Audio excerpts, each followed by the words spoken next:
আসসালামু আলাইকুম ওয়া রাহমাতুল্লাহ।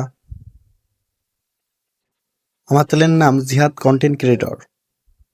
এই চ্যানেলে সকল ধরনের অ্যান্ড্রয়েড ফোনের সার্ভিস দেওয়া হয়।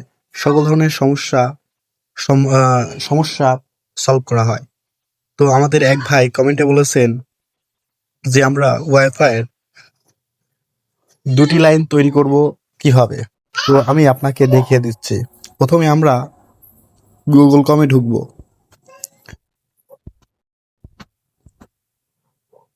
গুগল কমে ঢোকার পর তো আমার রাউটারটা আমি আগেই লগইন করে থুয়েছিলাম। তো 3 ডটে যাব।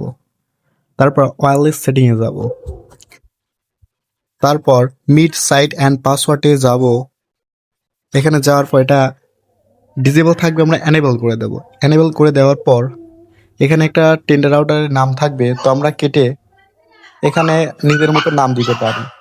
আর চাইলে ওয়াইফাইয়ের পাসওয়ার্ড আগের থেকে বদলে দিতে পারি। দেওয়ার পর আমরা ঠিক এই ওকে বাটনে প্রেস করব। ইনশাল্লাহ আমাদের ওয়াইফাই থেকে 2টি লাইন বের হয়ে যাবে। ভিডিওটা ভালো লাগলে আপনারা সবাই like, comment, share and subscribe করবেন। আসসালামু আলাইকুম।